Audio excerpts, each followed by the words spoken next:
जय हिंद दोस्तों।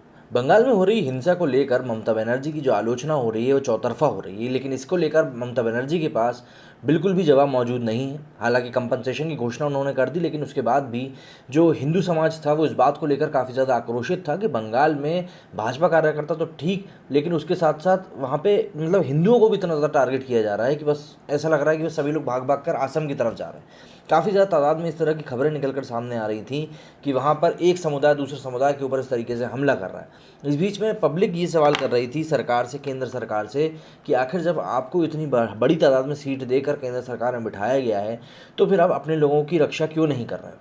अब इस चीज़ को लेकर जो नई न्यूज़ सामने आई है उसमें बजरंग दल और विश्व हिंदू परिषद इन लोगों ने प्रदर्शन किया है, और प्रदर्शन में उन्होंने काफ़ी कुछ चीज़ें बोली भी थी और दिखाई भी थी। जैसे अब दैनिक जागरण की एक खबर है, इसको मैं आपको बताता हूं कि विधानसभा चुनाव के परिणामों के बाद पश्चिम बंगाल में हिंदुओं पर हो रही हिंसा के विरोध में शुक्रवार को स्थानीय सुभाष चौक पर विश्व हिंदू परिषद व बजरंग दल ने बंगाल की मुख्यमंत्री ममता बनर्जी व पूर्व विदेश मंत्री यशवंत सिन्हा का पुतला जलाया।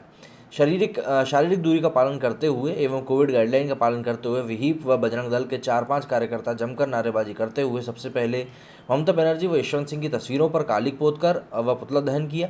इसके बाद प्रदर्शन किया। मौके पर विहिप नेता छोटू वर्मा ने कहा कि बंगाल में हिंदुओं पर जिस तरीके से अत्याचार हो रहा है ये मुगल काल की बर्बरता को ही याद दिला रहा है। हम लोग ममता बनर्जी को चेतावनी देते हैं कि जितनी जल्दी हो सके इससे रक्तपात को रोकिए, अन्यथा इसका गंभीर परिणाम भुगतना होगा। आगामी दिनों में बंगाल जाने वाली सारी सड़कों को बंद करने का काम किया जाएगा।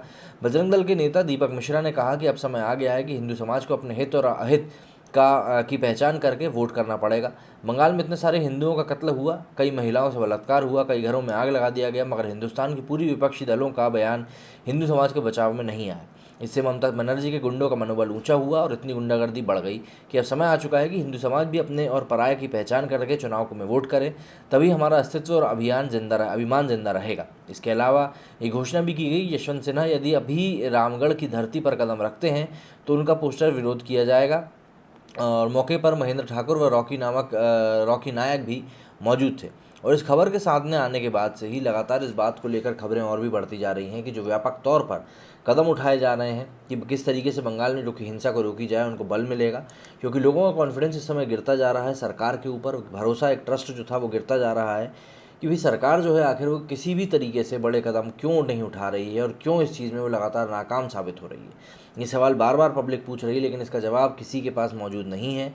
और सिर्फ यही एक कारण है कि पब्लिक अब ये चाहती है कि भले लीगल तरीके से एक्शन लिया जाए, लेकिन एक्शन ज़रूर लिया जाए। राष्ट्रपति शासन की जो मांग उठ रही थी वो भी लगातार सिर्फ इसीलिए उठ रही थी कि पब्लिक में एक भरोसा बन जाएगा अगर वहाँ पे ऐसा हो जाता है, पर ऐसा लग नहीं रहा कि ऐसा कुछ भी होगा।